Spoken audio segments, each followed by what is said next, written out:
and welcome back to my channel. Salut et re-bienvenue sur ma chaîne. My name is Muriel, and in this video I will be doing a dual book review for Children of Time and Children of Ruin by Adrian Tchaikovsky. Now I'm going to try and make this review as spoiler-free as possible. I will probably let myself be a bit more spoilerish in my world building section, which I will put at the end of the video, so that's my general little warning. And so, how do I synopsize Children of Time without spoiling too much? Basically, you start off the novel with a terraforming crew, with a female character, a head scientist who wants to accelerate the evolution of monkeys on a terraformed planet. So they'll have fellow, highly intelligent, sentient creatures to build a civilization with on said terraformed planet. And then, quickly enough, you realize that there's been a massive civilizational collapse back on Earth. The Earth has become a toxic wasteland, and humanity has to leave and find a new home out in space. And so you have a story unfurling on a Generation Arc spaceship. Parallel to that, the original experiment that was supposed to take place with monkeys, well, there were religious factions fighting with the scientists back on Earth, and this led to technological warfare and the infiltration of one of said religious zealots onto this scientific expedition ship with this woman named Dr. Avrana Kern. The monkeys all exploded, the crew exploded, she basically was left in orbit around the terraformed planet, and something happens to her. But the vehicle that was supposed to evolve the monkeys is a virus, and it still lands on the terraformed planet, henceforth known as Kern's World, and well, it latches on to the genome of jumping spiders. Portids, to be more precise. And so you have one narrative thread that basically follows spiders as they evolve and develop a civilization of their own with a unique point of view, a unique approach to technology and culture, and so on and so forth. Children of Time definitely works as a standalone. Children of Ruin, though, you have to read Children of Time first to understand what's going on and appreciate it more fully. Children of Ruin follows a very similar template to that of Children of Time, except this time you also have super evolved octopuses and the encounter of genuinely alien life forms, i.e. life forms that have nothing to do with what evolved back on Earth billions of years ago.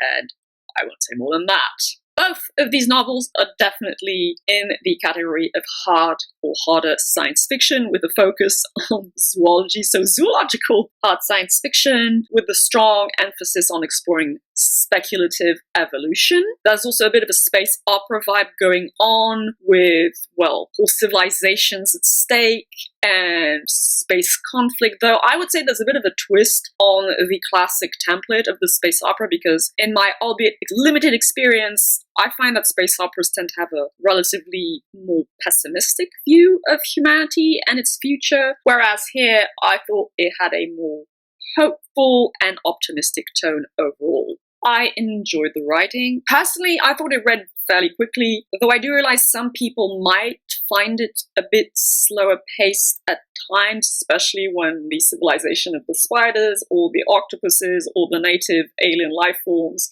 are described in detail. But honestly, especially with Children of Time, I actually found the story to be quite fast-paced, and I just tore through those pages.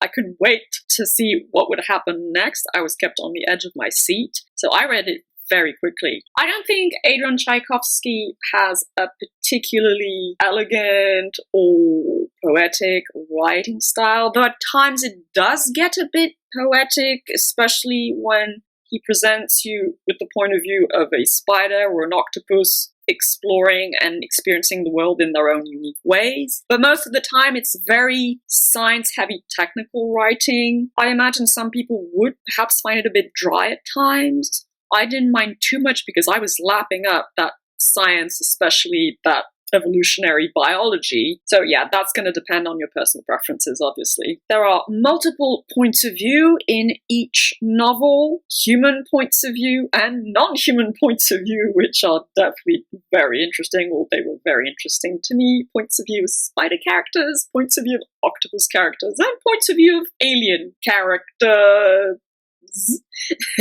Yeah, I won't say more than that. And each novel also features 2 timelines, one in the present and one in the past. So the past timeline helps to present the world and the story and shows you the events that led up to the present, and well, the present timeline allows for the unfolding of the story's events and leads obviously to the story's conclusion. I don't think the character work is the stronger point of Children of Time or Children of Ruin. I think those novels deal more with themes and world building than characters as such. Though I wouldn't say it's poor character work either. I don't think it's as bad as classic hard science fiction. It's definitely better, and it's very good handling of female characters. They're definitely human beings, neither ridiculously bad or idealized. So that was very good. I will give that to Adrian Tchaikovsky. On average, I would say the human characters are very grey. Some of them are even straight up unlikable. You have very strong personalities that kind of border on the antisocial. You have that Dr. Avrana Kern, who is very important in both novels, who is just this extremely talented scientist in charge of a whole terraforming and enhanced evolution project. And she's like, I don't even care about the rest of humanity. I'm going to do my project and see it through. In Children of Ruin, you have a character also who's quite introverted, slightly antisocial, perhaps on the spectrum, I don't know, and who just wants to spend time with his pet octopuses. So you have the weirdo, determined scientist type, I want to say, and it's not even pejorative because I kind of relate to them to a certain extent. I think I have a bit more empathy than they display in the novels, but still, you do have more likable characters in both novels, though especially in Children of Time. One character in particular is the main protagonist of Children of Time, and he's just like a linguist / historian trying to survive and figure things out and make sense of a very dire situation, and I got fairly attached to him. But I think the point of these novels is more importantly that of the non-human characters. Now, you'll see characters among the spiders and the octopuses that have the same name but aren't actually the same individuals. But then Adrian Tchaikovsky kind of explains that in any case, those animals would not have names in the same way we do. They would have a way of identifying themselves as individuals, but it wouldn't be recognizable as verbalized names. So I thought that was kind of clever. And you definitely see the world through the many eyes of a jumping spider and the eyes and tentacles of an octopus and even the pseudobacterial ooze of an alien life form. And all of those points of views were brilliantly realized. In fact, at times, I felt almost more sympathy for the non-human characters than I did for the human characters. So that was interesting. Strange, but interesting nonetheless. I believe that both these novels really shine through with their theming and their world building. And actually, I forgot to mention that Children of Time received the Arthur C. Clarke Award for Best Novel, I assume, or Best Science Fiction. Oh, this is a science fiction prize, so best novel, I believe. It definitely deserves it, I think. So there are many themes, many layers to both of these novels. The first one that springs to mind is speculative evolution and non-human cognition / sentience. Because, well,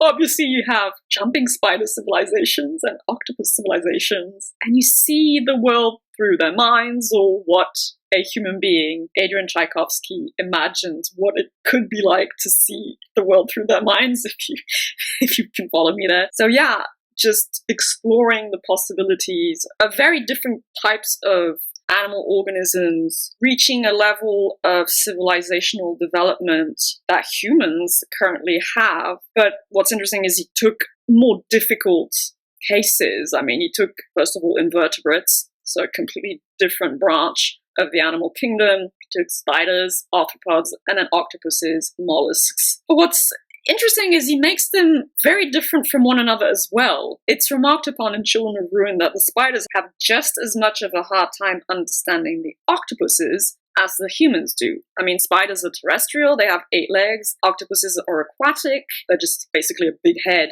on tentacles, legs, hence cephalopod. So that was really well done. With that, I think you could add a sub-theme of communication. I won't quite say linguistic relativity, though it gets near to that, but communication, that's central to the plot of both novels, because how do you communicate with an organism that just functions fundamentally very differently from yourself, from your species? Spiders don't have terribly developed hearing like a lot of vertebrates do, but they sense vibrations through their silk threads or their silk webs, and well, they have all their legs, and so they communicate by just spidering around. I don't know how you'd say that, and moving their palps. So they have two kinds of communication that complement one another, and they don't even really perceive human sound. It's just vibrations, but it's meaningless to them. Octopuses, on the other hand, communicate through color, and their language is highly emotional because they literally wear their hearts on their sleeves. Their skins are covered in chromatophores, and said chromatophores express myriad nuances of emotions and feelings through myriad nuances of color. And so both the spiders and the humans have a hard time translating either words or foot vibrations into the color language of the octopuses. So communication and envisaging a completely different way of communicating and sharing meaning across, well, in this case, species gap, and then throw in a truly alien life form into the mix and it gets even more complicated. But so that was brilliant. A second theme I would mention is perhaps slightly less prominent, but what's called eschatological ecology, or misanthropic ecology, or maybe not necessarily misanthropic, but just exploiting your planet's resources until you run out of them, because human beings have basically killed planet Earth and have to leave. But then in Children of Ruin, the octopuses have issues with their own home planet. In Children of Time, the spiders are also aware of their planet's resources and the fact they have to share space with other creatures. And now this virus that has enhanced their evolution has also acted upon other species, though not quite to the same extent. So there are stomatopods in the oceans, and then the ants have also grown in size, but they're not quite as cognitively advanced as the spiders, and so the spiders have to kind of find a way to live alongside those ants, and there are ethical questions raised because they kind of enslave them, but not in the same way as humans have enslaved each other. Sometimes I felt Adrian Tchaikovsky posited that humans were really bad, and other species were doing a better job of like maintaining their environments, but I'm like, dude, the spiders, they're enslaving ants, another life form, so I'm like, all right. Another theme that is, well, no, actually it's not restricted to Children of Time. You do find it in both, in different forms. The trauma and fear and existential dread that derives from facing your species' extinction, and the trauma of war, conflict, just all-out destruction, basically, and the trauma of confinement, which might sting a little for a lot of people given what's happened in the world these past, 18 months or so, because in Children of Time you have a generational arc ship, right? And the people on that ship know that they are the last remnants of Homo sapiens, the last remnants of human and terrestrial life, though there are representatives of Terran life on Kern's world where the spiders have evolved. So they're the last humans. If that arc ship fails, if they fail to find a new home, that's it. Their species is wiped out from the records of the universe. The trauma of having to go into cold sleep and out of cold sleep and losing long stretches of time, because you have to realize that these human beings are basically living through thousands of years, but then only waking up for like a few years at a time to maintain the ship and the stuff that goes down on the ship that I won't go into. So I think both novels actually were titled absolutely brilliantly, because in the first novel they really are children of time. So much time passes, and what that does to the human psyche, because the main character, when he wakes up, he feels that there's this huge void of time that he's missed, and yet he's just woken up. And so to him, yesterday was 200 years ago. Imagine what that does to your mind. It really messes you up. And the trauma of being, in close confinement with a lot of other people, even if not all of the humans have been woken up at the same time from cold sleep. So that was brilliantly done. Sometimes I think perhaps in older sci-fi, it's all about the blazing glory of space travel and even generational arc ships. But it's a traumatic experience. I mean, these people are desperate. The fate of their entire species rests in their hands, and they're in the most dangerous environment there is. Space, emptiness, freezing cold. If that ship fails, they will die, and that's it. So I like that Adrian Tchaikovsky really managed to convey the impact on a human being's mental health that would have. In Children of Ruin, you do have a bit of that with another species, the octopuses, because the octopuses also kind of face the threat of extinction, of the loss of their home planet, and of being, well, once again, blipped out of existence. And this really stresses them out, perhaps not in quite the same way as a human being, because they live a lot more in the moment. So it's oftentimes expressed through the colors on their skins, and it's described several times. Definitely that's a strong theme in both novels, though more so in Children of Time. I'd also add that as a sub-theme to that, what I really enjoyed in Children of Time is that both narratives, that of the spiders and that of the humans, reversely mirror one another, because with the humans you have a civilizational collapse and then trying desperately to survive despite that, whereas with the spiders it's the rise of a civilization, the rise of a species, although they then also kind of face a massive existential threat. But I found that parallel very interesting and very well executed. A fourth theme, well, I don't know that it's so much a theme as a question posed in the novel. What is sentience? What is identity? What is the sense of self for a human being, but then for a living organism that isn't a human being? And then not only do you have this question for like humans and non-humans, but then you have AI thrown into the mix, or at least a blend of human consciousness and AI, or an AI-like construct mediated through ant colonies. Again, won't say more than that. So what is the self? What is consciousness? Can you just upload it to a computer or to a colony of insects? How does it differ from species to species? It's a fascinating subject, and we do not have any type of hard answers in any case, but it'll definitely make you think, and it's something I've always thought about a lot, and it's also why I read books about ethology and animal cognition and animal emotions. So yeah, that was my jam. A fifth theme would be that of exploration, the inquisitive spirit of human beings, but also spiders and octopuses, of any kind of intelligent life form, basically. Curiosity is a hallmark of intelligence and higher levels of cognition, whether it be in humans, in primates, in corvids, parrots, cetaceans, elephants, and then, yeah, cephalopods, and even some types of arthropods. It's really given a positive, optimistic spin in both of these novels. I mean, there's also a darker side to it because, I mean, in the case of Children of Time, human beings need to, well, explore and venture out into space because they literally have no other choice. But it's often remarked upon how the spiders are curious by nature and they want to explore and develop their technology, and same goes for the octopuses, and how this is a fundamentally good quality because it can offer up solutions to problems and make life better. Obviously, this does have its flip side, but I feel, again, I guess in a lot of science fiction, it's the negative flip side that is more often explored. Here, it's really given a more positive spin overall. And finally, I would add a sixth theme, which is the value of cooperation over competition and conflict. A lot is said about war, about the warmongering nature of human beings. It's a bit of a Hobbesian viewpoint, which I don't personally agree with, and which kind of annoyed me by the end of Children of Time, but I'll get back to that.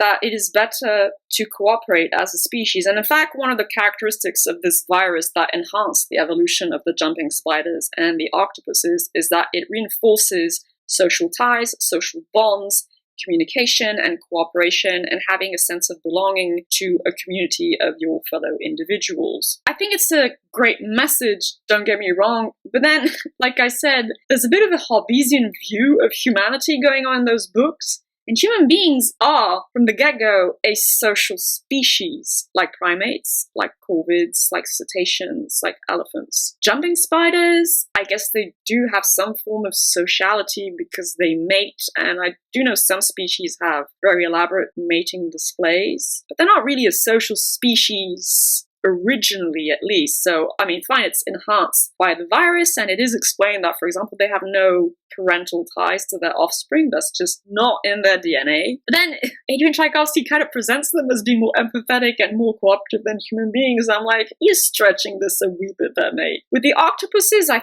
think, well, I mean, the species of octopus that becomes enhanced is already, I can't remember which species it is. I think it's a Pacific giant octopus. Don't quote me at that, I don't remember. But it is a bit more sociable than a lot of other species of octopuses. So, fine, it develops upon that.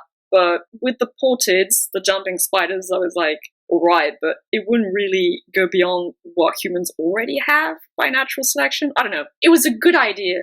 I like the core message of it, but its execution was a bit wonky at times. And finally, the world building. So, I mean, perhaps I should have said this at the beginning of my video, but I thought it was kind of obvious. If you're an arachnophobe, I would not recommend you pick up Children of Time because you have elaborate descriptions of spider anatomy, of spiders doing spidery things with one another and constructing cities out of spider webs and spider silk. I like that, but I mean, if you're really uncomfortable with the idea of spiders, yeah, probably skip that one. Because the evolutionary biology put on display in both of these novels was amazing! Oh my god. I was so excited as someone who is very much interested in animals, and especially animal cognition, behavior, and emotion. This made me happy.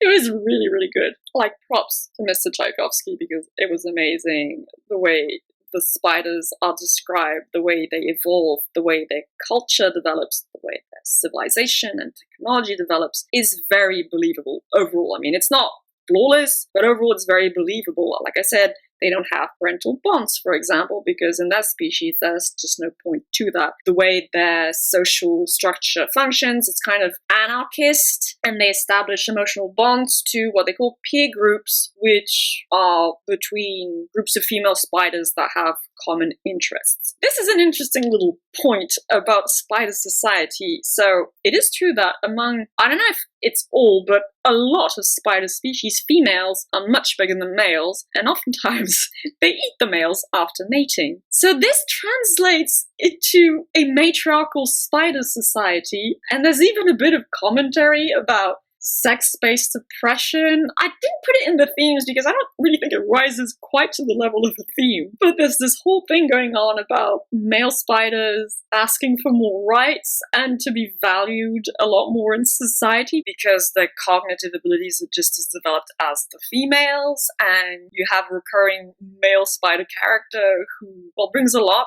to science and technology. And so he makes demands of the female spiders. Please stop, well, for one thing, killing us after mating and eating us and relegating us to second-class citizens. So I was like, I see what you did there. That's kind of interesting. Though I'm not entirely quite sure what to make of the evolutionary reasons he gives for why spider society is structured that way. It does make sense for that species, but if Mr. Tchaikovsky's intent is to show that there's like a hardwired biological reason why women and men are unequal in society, that would bother me, but I don't think that's what's going on. There's no indication of that, at least. But so, I don't really know what to make of it overall, but it was definitely interesting. So see, yeah, he goes off of the jumping spider's basic biology to then construct the way they would use their silk to produce tech and transportation, and how their social relations would develop, the gender dynamics would develop, etc. It's brilliantly done. Then you have the same thing with the octopuses in Children of Ruin. Perhaps not quite to the same extent as Children of Time, because he also introduces a genuinely alien life form. Well, I mean several of them, because there's an alien planet populated by all different kinds of life forms, but then there's one in particular that is actually sentient. Again, won't say more than that. And it's fascinating, and it's very well done. The way, like I said, the octopuses communicate is profoundly emotional, because that's what comes out on their skins. And then there's also a separation between what they call their crown, which is the brain, or I mean, the neural networks in their heads, and then the highly developed neural networks in their tentacles, and that they call their reach. And apparently there's no direct communication. Well, I mean, there is communication between both of those, but the consciousness and sense of self of the octopuses doesn't quite reach down into their tentacles. So when they do something with their tentacles, science-wise or technology-wise, they don't really know how they did it. Their tentacles know, but their head doesn't. It's very weird, but from the point of view of an octopus's biology, it does kind of make sense. So see what I mean? It was really brilliantly thought through. Now, there was a bit of exploration, like I said, with AI, and organic AI is what you should call it, I guess. So a blend of human consciousness uploaded into a computer and the computer's program, but then where does one end? Where does one begin? And then this gets uploaded into a colony of ants, and ants kind of function like a supercomputer, or a brain, because each ant is like a neuron. And so there's lots of analogies there between an ant colony, a brain, a computer, and uploading a consciousness into an ant's nest. It's fascinating stuff. I don't know how credible it ultimately all is from a purely scientific point of view, but it definitely left me with a lot to think about. And there's also a bit of genetic memory going on. That, to me, was the weakest element, and the one I didn't enjoy as much, perhaps because I'd gotten my fill of that in the Dune Chronicles. Not that it was all bad in the Dune Chronicles, mind you, as I said in my series review, but I'm a bit tired of that idea, I guess. It's hard to really pull off, so I'm convinced, I don't know.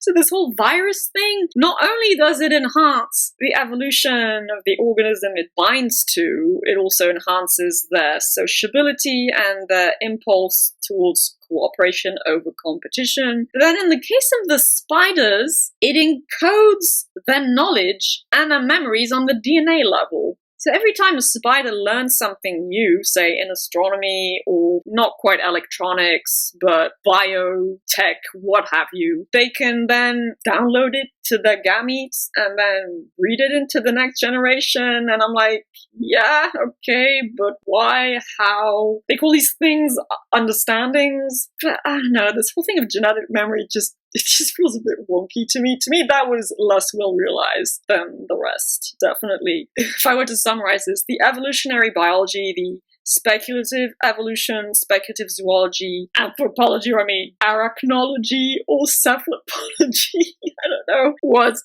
absolutely brilliant, absolutely top-notch. I devoured that. The more techie science fiction with the computers and the technology on the human ships, I think you were kind of just supposed to go with it because it's science fiction and it's the future and there's super developed technology and you don't really need to explain it. You're just supposed to take it at face value, and so it's not really as developed as the rest. And that genetic memory thing, which I was like, meh. But it's definitely high caliber science fiction. Oh, most definitely. I definitely agree with the fact that Children of Time got its Arthur C. Clarke Award. This is top-notch science fiction. No doubt about it. In the end, I gave Children of Time an 8 to an 8.5 out of 10, and Children of Ruin a 7.5 out of 10. Both of these novels have extremely engaging stories. It's brilliant, harder science fiction, though not flawless. The thing that really bothered me the most with both novels is that their endings fell a little flat. Both times, actually, I was really surprised. Like, 90% of each novel is amazing. You just want to turn the next page and know what happens and read about the spiders or the octopuses or the alien life forms and what's going to happen to the humans in Children of Time. And then those last 5 to 10%, it kind of doesn't land. The ending is either rushed or a bit moralizing or a bit trite. It's hard to pinpoint, but I felt some of it was unearned. I guess it's a bit ironic because I do like the fact that both of these novels have a fairly optimistic outlook on the future of humanity with other species. But then, like I said, there's also a bit of that Hobbesian point of view on humans. So that was a bit disappointing. I was like, oh no, why did you have to do that? Also, I didn't quite like the fact that despite having these super intelligent spiders and octopuses, there is a bit of scala naturae, as it was called, between human beings and the rest of animal kind, because when the spiders are starting to evolve to more sentient and cognitively advanced creatures, it's said that they're already beyond birds and small mammals living on Khan's world, but I'm like, you do realize that a lot of birds are extremely cognitively advanced and are much closer to mammals than spiders are to mammals or humans or, those animals. So that felt a bit weird. It felt like he was displacing human exceptionalism onto spiders and then onto octopuses. I mean, less so in Children of Ruin, more so in Children of Time with those jumping spiders. It felt a bit like a false note. It's weird. I don't know. That was kind of resolved in Children of Ruin, but then I was absolutely fuming because by the end of Children of Ruin, it's not really a spoiler, but you do learn that at some point in the future, there's also a species of COVID that becomes enhanced and super evolved. And I was like, mate, you're depriving me of a story about super intelligent crow-like creatures. I'm a corvid lover, if you didn't know. They are my favorite birds, and they are called flying or feathered apes. And I was like, dude, really, you're just gonna drop that at the end of your book and deprive me of that? I hate you. So, very minor quibble, of course, but I was very disappointed. I was like, I'm not gonna get my book about super intelligent crows. Damn it! That explains my ratings for both of these novels. They're very good. I would highly recommend them. I didn't find them to be flawless or perfect. I was a bit let down by the endings of both novels, but still, they're top-notch science fiction. Just go out and read them and treat yourself, especially if you're into animal cognition as well. And animal cognition amongst invertebrates, unless you're an arachnophobe. I happen to like spiders. Centipedes can go fuck themselves. They creep the hell out of me, but spiders I'm alright with. And jumping spiders are my favorite kinds of spiders because I find them cute. Though, I wouldn't want spiders crawling all over my face. I'm not that fond of spiders either. And that concludes my dual review for Children of Time and Children of Ruin by Adrian Tchaikovsky. Excellent works of science fiction. I hope you're all doing reasonably well and that you're taking good care of yourselves. I hope you'll have a lovely day, evening, whichever time of day you prefer, and I shall see you in the next video. Bye-bye.